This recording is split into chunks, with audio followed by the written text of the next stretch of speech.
Sejam bem-vindos de volta ao nosso canal e ao nosso desafio das súmulas. Nesse vídeo, uma súmula muito importante do TST, que é a súmula 331.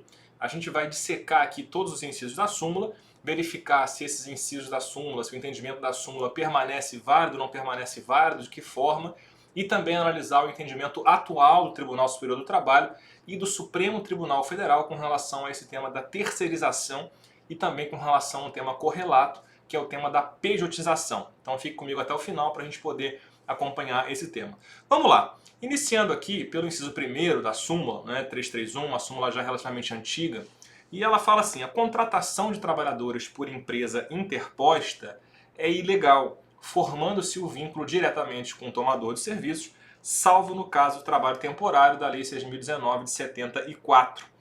Bom, esse inciso aqui, logo de início, eu já vou dizer que esse inciso está parcialmente superado pelas mudanças legislativas de 2017, notadamente aí a Lei 13.429 de 2017 e especialmente a Lei 13.467 de 2017, que é a chamada Reforma Trabalhista, bem como pelas decisões do STF que a gente vai ver aqui na sequência desse vídeo, tá? Parcialmente superada, por quê? Porque aqui a gente tem que fazer uma observação de que o TST, historicamente, com relação ao tema da terceirização, o TST fazia uma distinção entre terceirização de atividade meio e de atividade fim. Muito embora, eventualmente, essa distinção fosse criticada por alguns, por gerar certa insegurança, por não ter uma base normativa muito expressa, era um entendimento, era uma construção muito bem consolidada na jurisprudência trabalhista.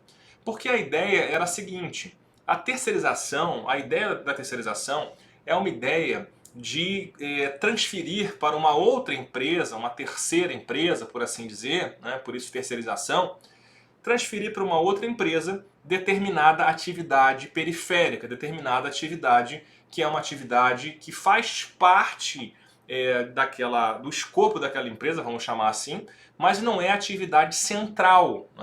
Então, digamos, uma empresa que trabalhasse, por exemplo, no ramo automobilístico, por exemplo, ela ia lá e terceirizava, por exemplo, a produção de uma determinada parte daquele processo produtivo, um determinado serviço, ou então, por exemplo, serviços periféricos, como serviço de vigilância numa planta empresarial, serviço de limpeza, de conservação, que eram serviços acessórios, serviços, portanto, que configuravam atividades meio. Não era a atividade essencial daquela empresa, era uma atividade acessória, periférica, importante, necessária para aquela atividade, mas não era a atividade central. Portanto, era apenas uma atividade meio e não a atividade fim daquela empresa. Então, por mais que houvesse algumas zonas de penumbra em algumas situações, era um entendimento muito bem construído, muito bem consolidado ao longo de décadas de vigência da súmula 331. Tá? O que acontece é, a gente vai mostrar aqui na sequência, a Lei 13.467, a Reforma Trabalhista, modificou a Lei 6.019, de 74, e passou a prever, eu vou até mostrar aqui logo de uma vez, ela passou a prever expressamente no artigo 4º da Lei 6.019, redação da Lei 13.429 e da Lei 13.467, que é a Reforma Trabalhista, ela passou a admitir expressamente, considera-se prestação de serviços a terceiros, a transferência feita pela contratante da execução de quaisquer suas atividades, inclusive sua atividade principal, a uma pessoa jurídica de direito privado prestadora de serviços que possua capacidade econômica compatível com a sua execução. Ou seja, expressamente a legislação passou a admitir a terceirização de atividade fim, então superando o entendimento consolidado na súmula 331 com relação a essa distinção. Tá?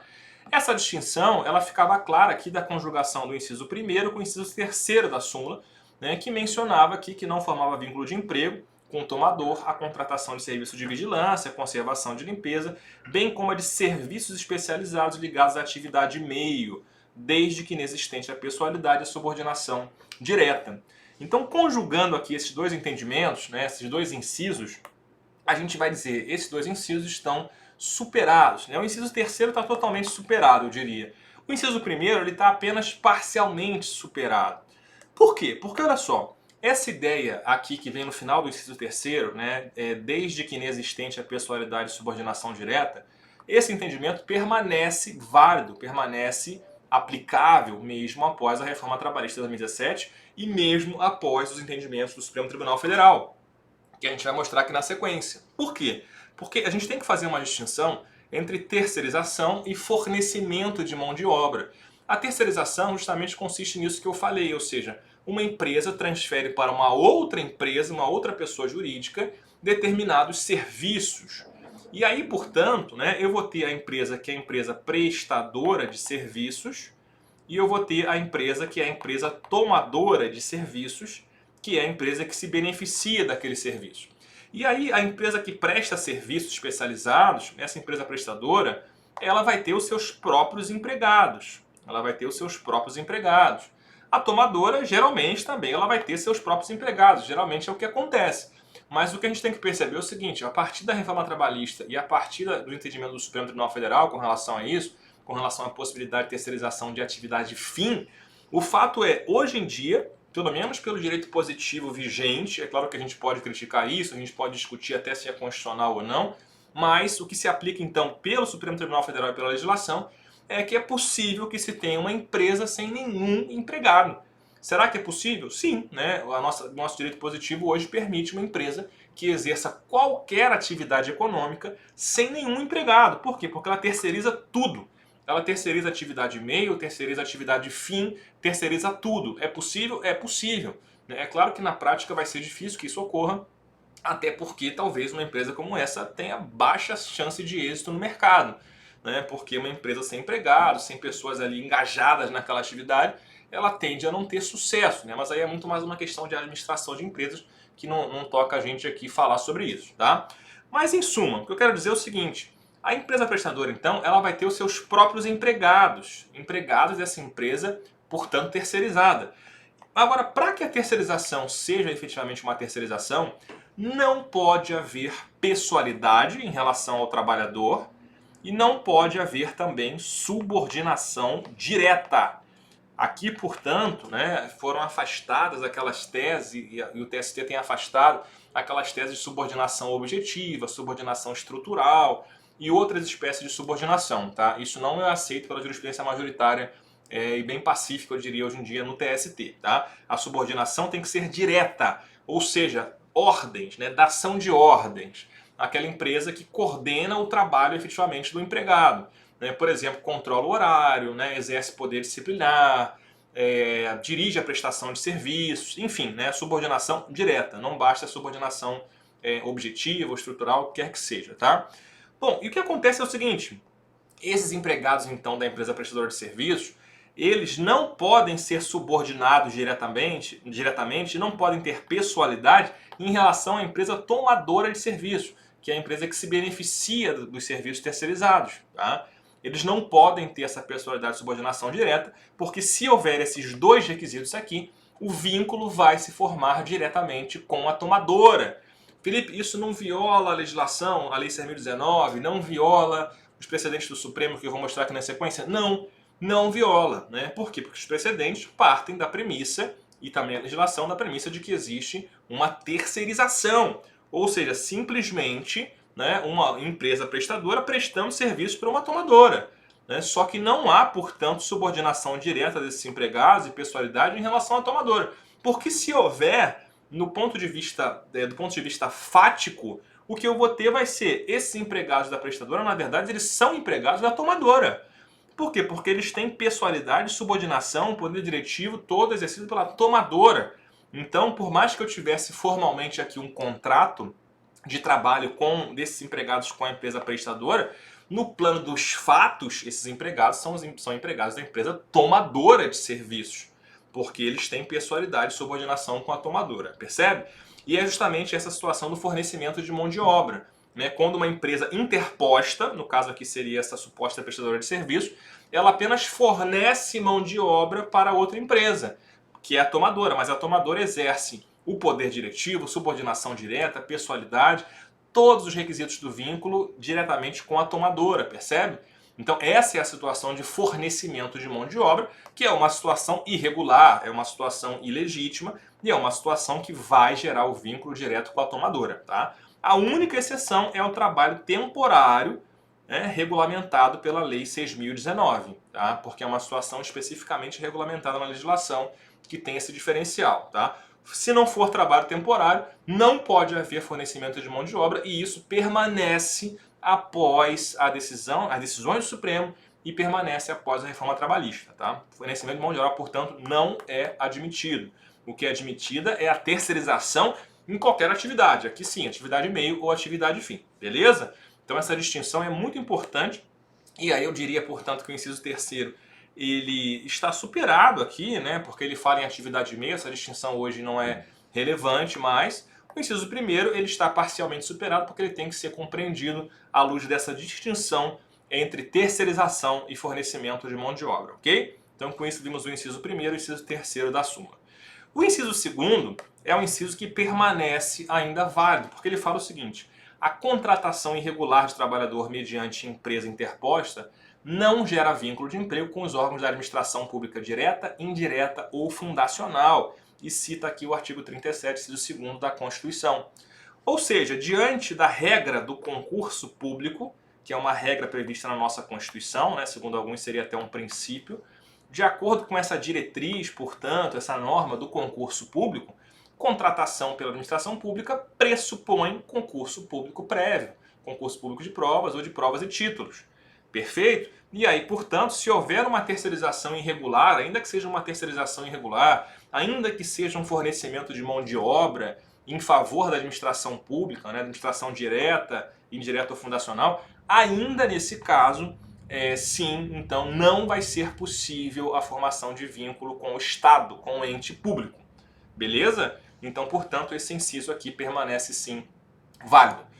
O inciso 4º também permanece vigente, tá? Porque ele fala o seguinte: o inadimplemento das obrigações trabalhistas por parte do empregador implica responsabilidade subsidiária do tomador de serviços quanto àquelas obrigações, desde que haja participado da relação processual e conste também do título executivo judicial. Tá? É um entendimento aqui que pode ser problematizado do ponto de vista processual, né? Porque se a gente for comparar, por exemplo, na situação do grupo econômico, na situação da sucessão de empresas, não se exige que aquela empresa responsável participe da fase de conhecimento. Né?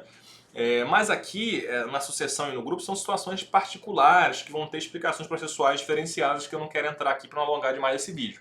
Tá? Mas, em suma, com relação ao devedor subsidiário, que é o caso aqui da empresa tomadora de serviços na terceirização, então se exige que ele tenha participado aqui da fase de conhecimento, que ele conste, portanto, da sentença ou da decisão condenatória. Tá? Responsabilidade subsidiária, a gente sabe, quer dizer, então, que, em primeiro lugar, se tenta executar o devedor principal, que é o empregador, né, que é a empresa prestadora de serviços, aqui no caso, e se você não consegue executar o empregador principal, que é o devedor principal, você parte, então, para executar o devedor subsidiário, okay? Que é o segundo aqui, que no caso seria a segunda reclamada, né, que seria aqui no caso a empresa tomadora de serviços, tá? Beleza. Com relação a entes integrantes da administração pública, essa questão da responsabilidade subsidiária é bastante polêmica e tormentosa, né? E aqui, né, com a licença acadêmica aí, né, com todo respeito ao Supremo Tribunal Federal, claro, sempre aos seus ministros, à instituição, mas aqui cabe começar a fazer uma crítica mais incisiva ao Supremo. Porque esse é um tema em que o Supremo, ao longo aí, eu diria, 15 anos mais ou menos, né, talvez um pouco menos do que isso, mas aproximadamente 15 anos, o Supremo ele vem proferindo decisões sobre esse tema, né? Hoje em dia até parece que está um pouco menos, né? Mas enfim, que geraram muita insegurança jurídica. Esse aqui é um exemplo do Supremo trazendo uma tremenda insegurança jurídica com as suas decisões. Né? Por quê? Porque a súmula do TST ela foi adaptada, né? Essa redação aqui já é uma redação modificada, né, após decisões do Supremo, mas vamos acompanhar. Ela fala assim: os entes integrantes da administração pública direta e indireta respondem subsidiariamente nas mesmas condições do item 4º, ou seja, responsabilidade subsidiária se a administração pública for tomadora de serviços. Só que aí vem, caso evidenciada sua conduta culposa no cumprimento das obrigações da Lei 8.666, né, que hoje em dia foi substituída, é a Lei 14.133, que é a Lei de Licitações, tá?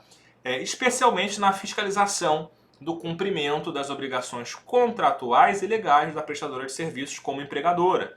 A aludida responsabilidade não decorre de mero inadimplemento das obrigações trabalhistas assumidas pela empresa regularmente contratada.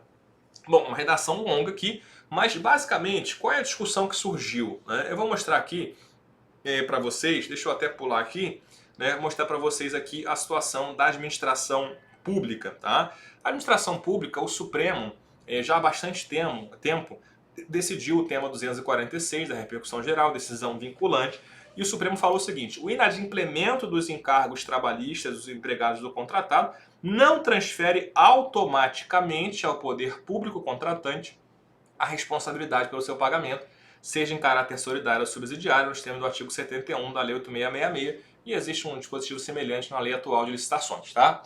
Bom, o fato aqui é o seguinte: essa decisão do Supremo, em vez de pacificar a questão, ela trouxe ainda mais dúvida, né, e mais tormento, né, na jurisprudência. Por quê? Porque, olha só, essa ideia de responsabilidade automática, né, que surgiu aqui nesse acórdão do Supremo, não existe no direito processual essa categoria, responsabilidade automática. Existe responsabilidade solidária, responsabilidade subsidiária, isso se conhece na doutrina processual. Responsabilidade automática é uma categoria nova que o Supremo criou aqui, tá? Mas qual foi a ideia que surgiu aqui e a discussão? Por quê? Porque a gente tinha empresas terceirizadas que prestavam serviço ao poder público, né, não pagavam parcelas trabalhistas básicas, às vezes salários, às vezes férias, 13º, etc. Né, e o poder público, a administração, pode ser o Estado, município, União, autarquia, fundação pública, enfim, vou chamar de Estado, de gênero, tá? O Estado, simplesmente, ele era condenado subsidiariamente, porque era uma terceirização, tá?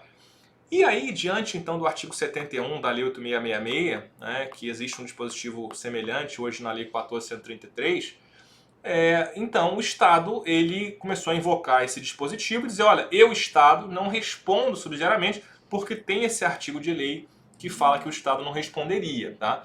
E aí o Supremo criou uma ideia que é o seguinte: o Estado deveria comprovar, ou melhor, deveria ficar caracterizada no processo, não vou dizer quem tem que comprovar, né, mas deveria ficar comprovado no processo que o Estado não fiscalizou, não houve fiscalização daquele contrato, do cumprimento dos encargos trabalhistas e previdenciários pelo Estado em relação à empresa terceirizada.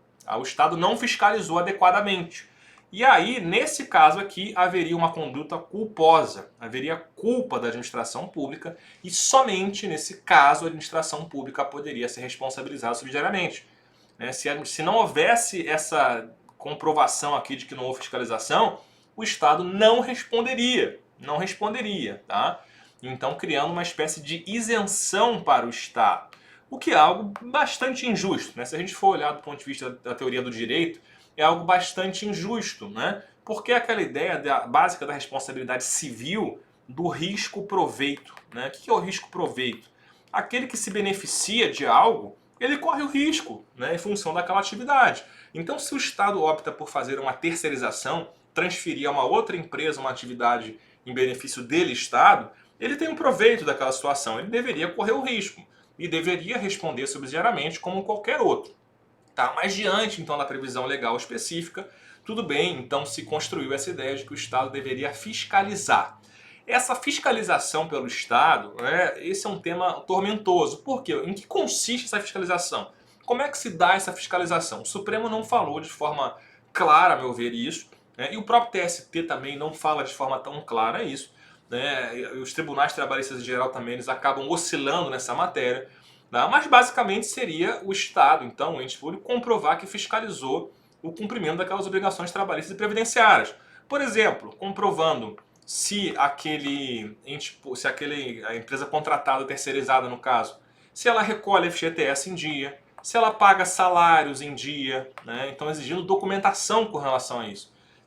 Os cartões de ponto, por exemplo, controle de jornada, controle de frequência, documentação de férias, enfim, a documentação atinente a todos os eventos e situações importantes num contrato de trabalho.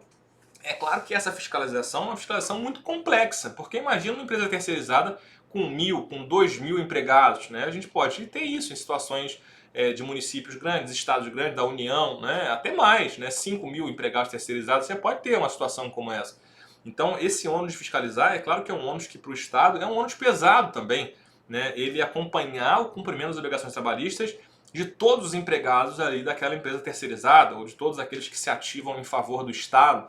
É claro que é uma situação complexa, não estou falando que é uma situação simples, mas faz parte do ônus, né? Se o Estado opta então por terceirizar, transferir a um terceiro, é justo que ele, Estado, então, simplesmente que ele fiscalize, né? Por quê? Porque senão essa conta, né, essa corda vai estourar sempre no lado mais fraco, que é o lado do trabalhador.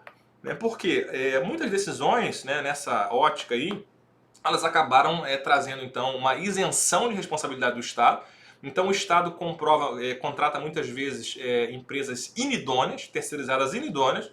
O Estado não fiscaliza suficientemente, a empresa não paga parcelas básicas, não paga fundo de garantia, não paga salário, não paga hora extra, não paga nada.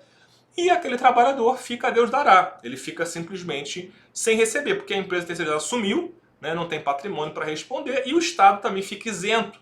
Né? Então, é claro que o Estado se beneficia, né? Até em termos de justiça, mais uma vez, é uma situação nitidamente injusta.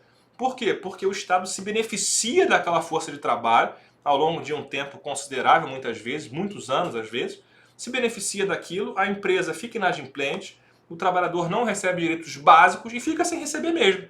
E vai ficar sem receber mesmo. Né? Então a corda realmente arrebenta para o lado mais fraco. Né? Então é uma situação muito delicada.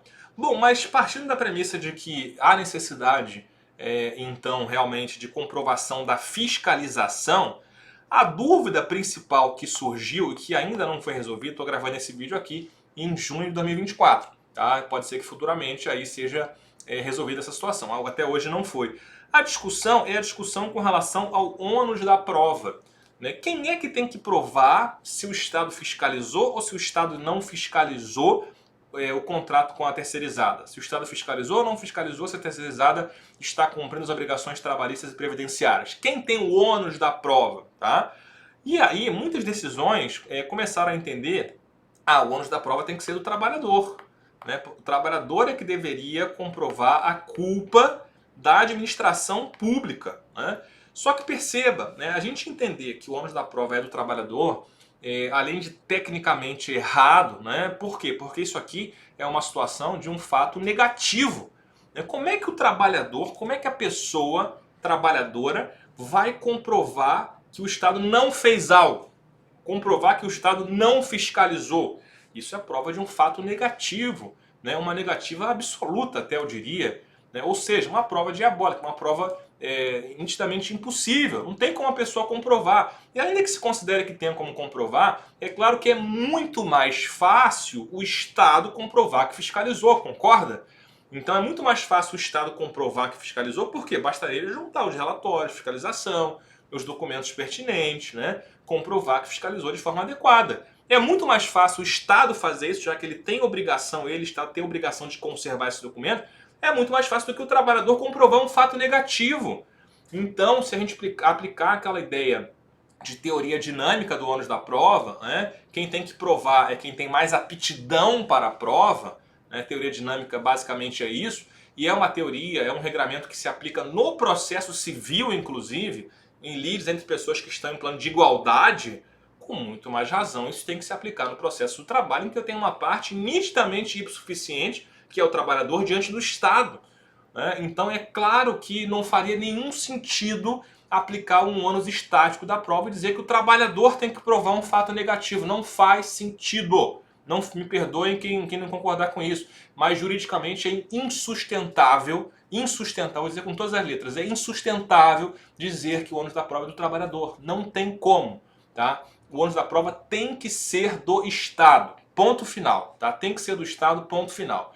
Né? E muito bem, e se o Estado não fizer, é claro que essa é uma decisão, então, que poderia, segundo alguns, aí eu nem acho que seja inversão, tá? Mas poderia ser uma inversão. E aí bastaria, então, que o juiz intimasse o Estado para que apresentasse a comprovação da fiscalização. É muito simples. Intima o Estado, comprove a fiscalização, junte os documentos que comprovam a fiscalização. Eu acho que nem precisa disso, porque o ônus da prova, a meu ver, é do Estado aqui, porque seria um fato distintivo do direito, tá? Então, o ônus da prova para mim seria do Estado, não seria nenhum caso de inversão. Mas caso se considere que é inversão, muito tranquilo, tá? Bastaria intimar o Estado. Então esse é o tema central, esse é o tema mais importante, que é o tema que não foi decidido. Então tanta oscilação de jurisprudência, tantas decisões, tanta insegurança jurídica, tanta gente prejudicada, pessoas mais simples aí no Brasil afora, trabalhadores terceirizados prejudicados, né, por conta de uma insegurança jurídica. Bom, esse tema está afetado aqui no Supremo, né, aqui está um tema de repercussão geral que vai ser decidido, se espera muito em breve, né, para saber então se é legítimo transferir ao ente público tomador do serviço o ônus de comprovar a ausência de culpa na fiscalização do cumprimento das obrigações trabalhistas devidas aos trabalhadores terceirizados pela empresa contratada, né? Chega a cansar de ler isso, né? Para fins de definição da responsabilidade subsidiária do poder público, né? Está em repercussão geral. Eu, sinceramente, espero que o Supremo de duas uma. Ou que o Supremo fale que isso aqui não é tema constitucional, tá? Porque não é, tá? Vamos falar o português claro. Não é tema constitucional. Aqui eu estou discutindo ônus da prova. Ônus da prova. Onde que está na Constituição ônus da prova? Eu desafio qualquer um a me dizer o dispositivo da Constituição que trata sobre o ônus da prova. Não existe. Não existe, tá? Na Constituição não existe discussão com relação ao ônus da prova. Isso é matéria infraconstitucional, tá? Claramente matéria infraconstitucional. Não tenho nenhuma dúvida com relação a isso. Então o Supremo sequer deveria definir tese aqui de repercussão geral. Esse é um tema que deveria ficar a cargo das instâncias ordinárias, nitidamente dos TRTs e do próprio Tribunal Superior do Trabalho, que vai definir a interpretação da legislação infraconstitucional, tá? Esse tema não deveria ir ao Supremo. Mas se o Supremo resolver fixar a tese, eu sinceramente espero que o Supremo fixe a tese correta, né? Que é a tese de dizer o seguinte, olha só, o juiz de trabalho, como qualquer juiz brasileiro, como juiz civil, como qualquer juiz brasileiro, pode aplicar a teoria dinâmica, né? Que está no CPC, no artigo 373, que está na CLT, no artigo 818, aptidão para a prova. Isso é muito claro, né? É muito claro que a aptidão para a prova, nesse caso, é do Estado. Tá? Então, sinceramente, eu espero que se o Supremo fixar a tese, que eu acho que nem deveria fixar, mas se ele fixar, ele deveria fixar, então, dizendo que é possível, sim, atribuir o ônus da prova ao Estado. Tá? Espero que se faça dessa forma. Mas, muito bem, esse vídeo já está ficando mais longo do que eu gostaria. E aí, somente para fechar, então, eu não posso deixar de falar sobre isso, porque esse é o tema do momento aqui, com relação ao Supremo Tribunal Federal, que é o tema da pejotização. Tá? E aqui, mostrando aqui rapidamente, a gente tem decisões do Supremo, né? Eu vou mostrar aqui o tema 725 da repercussão geral, em que o Supremo fixou: é lícita a terceirização ou qualquer outra forma de divisão do trabalho entre pessoas jurídicas distintas, independentemente do objeto social das empresas envolvidas, mantida a responsabilidade subsidiária da empresa contratante. Tá? Bom, o Supremo aqui, nessa tese, né, esse que é o pulo do gato. A partir dessa parte que eu sublinhei aqui, qualquer outra forma de divisão do trabalho entre pessoas jurídicas distintas, a partir dessa dicção aqui, o Supremo ele tem entendido que a pejotização está liberada. Tá? Quando eu falo o Supremo, entenda-se, decisões monocráticas de vários dos ministros, é verdade, mas não são todos. Tá? Por exemplo, hoje o ministro Flávio Dino e o ministro Edson Fachin não seguem esse entendimento. Tá? Os outros ministros, até onde eu acompanhei, eles têm seguido esse entendimento, que é equiparar a terceirização à pejotização. E eles fazem com base nessa parte aqui, da tese do tema 725. Tá? O detalhezinho é o seguinte, essa tese aqui, por mais que tenha sido aprovada assim, essa tese não tem nada a ver com pejotização. Tá? Vou repetir, essa tese não tem nada a ver com pejotização. Basta você ir, se você duvida de mim, vai lá no recurso extraordinário que discutiu, que gerou essa tese aqui. Tá?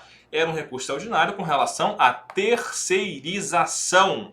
Era esse o único tema desse acórdão. Esse foi o único tema debatido no Supremo Tribunal Federal. E a gente sabe que precedente obrigatório, ele decorre dos fatos que são colocados em discussão naquele caso concreto. O Supremo, portanto, não fixou, vou repetir, o Supremo não fixou pelo plenário precedente obrigatório com relação à pejotização. Tá? Isso não tem que ficar muito claro, não foi fixado pelo Supremo.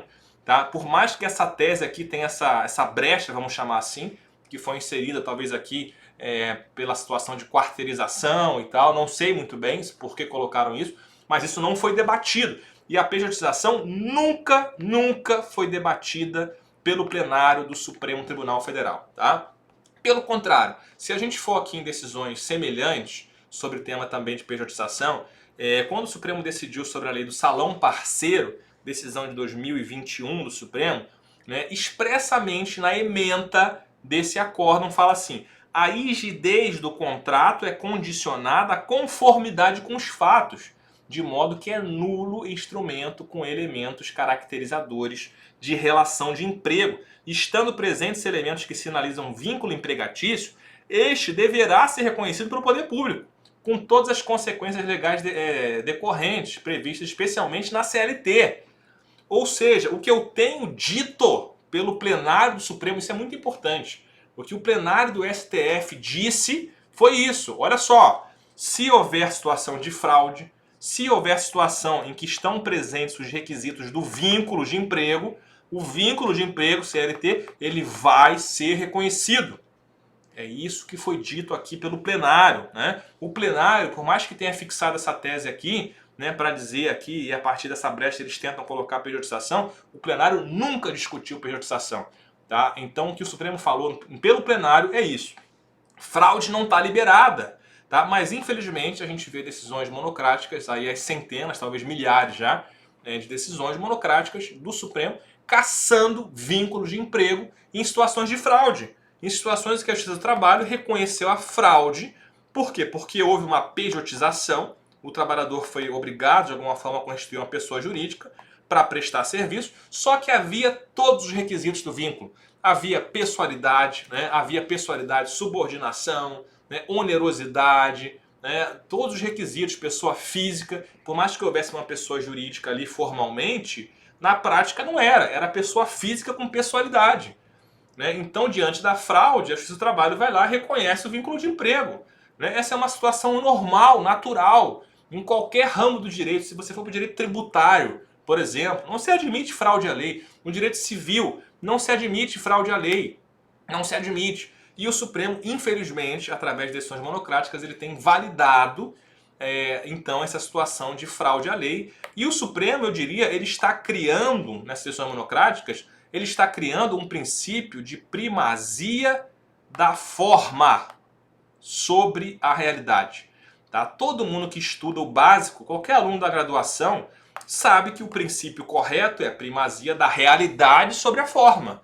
Né? Você pode ter um contrato lindo, maravilhoso, só que se a vida real é diferente, né? Se a situação concreta é diferente daquele contrato, o que prevalece tem que ser a realidade. Isso é o básico. Qualquer aluno de graduação sabe isso. Não precisa estudar muito para saber isso. Só que o Supremo criou, então está construindo o princípio da primazia da forma. Né? E para dizer o seguinte, olha só, então é possível, se você tiver um contrato de pejotização, um contrato em que você contrata uma pessoa jurídica, supostamente, ainda que tenha todos os requisitos do vínculo de emprego, subordinação, onerosidade, pessoalidade daquela pessoa física, né? Ainda assim você não pode reconhecer o vínculo. O Supremo caça decisões, tá? Então é uma situação, a meu ver, bastante preocupante. Tá? Eu sinceramente espero que o Supremo reveja isso. Né? Tem muita gente boa tentando mostrar isso também, tentando mostrar que esse grande equívoco que está acontecendo, mas enfim, o cenário que a gente tem hoje ainda é esse. E outra decisão também é a DPF 324, tá? Com relação à terceirização, não vou nem ler aqui para não tomar mais tempo, mas enfim, ela referenda esse entendimento de que é possível terceirização de qualquer atividade, atividade meio, atividade fim. Tá? E só para fechar aqui, essa questão da fraude à lei, o Supremo então não pode legislar. O Supremo não pode criar uma tese de repercussão geral a partir do nada. O Supremo, no tema 725, o Supremo ele definiu um precedente a partir dos fatos colocados naquele julgamento, que não foram pejotização. Tá? O Supremo não pode criar lei. O Supremo não pode revogar, por exemplo, a não ser que o Supremo fale que é inconstitucional esse dispositivo. Tá? Mas o artigo 9º da CLT está em pleno vigor. E ele fala, são nulos os atos praticados com o objetivo de desvirtuar, impedir ou fraudar a aplicação da CLT. Tá? E esse instituto da fraude à lei, né, a fraude à lei, como eu falei, é um instituto que é reconhecidíssimo no direito civil. Né? Eu trouxe aqui autores aqui incontestáveis, né, do direito civil. Moreira Alves, que foi ministro do Supremo, grande ministro do Supremo por sinal, né, um líder intelectual, e eu trouxe uma passagem dele que ele fala: na fraude à lei não há uma conduta explicitamente contra a legem, porque ela é aderente a uma lei que lhe dá suporte. O que se constata é que o fim concreto objetivado pelas partes não condiz com o espírito da lei de regência do negócio, por elas praticado.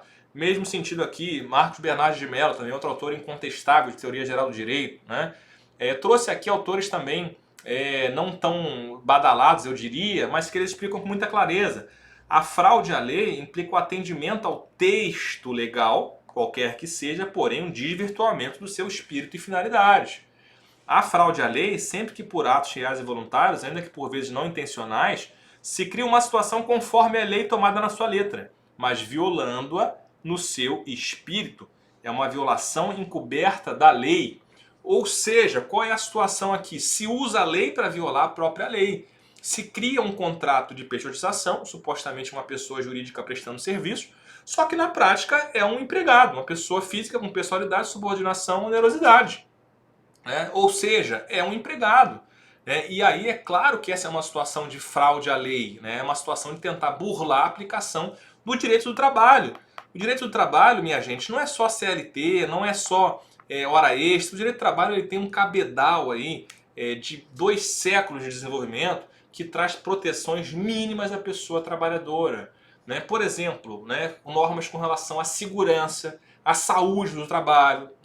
Ou seja, então, quando se tem uma relação empregatícia, uma relação de vínculo de emprego, ainda camuflada, mas é uma relação que traz todo esse arcabouço protetivo. Ou seja, normas de segurança para evitar acidente, evitar adoecimento. E quando você fala que então é válida a pejotização, a consequência prática é o que? Não se aplica nada disso, porque é uma pessoa jurídica prestando serviço, não é uma pessoa física, não é direito do trabalho. Ou seja, todas essas normas então de limitação de jornada, que também são normas de segurança, de saúde do trabalho, são normas que não vão ser aplicadas mais.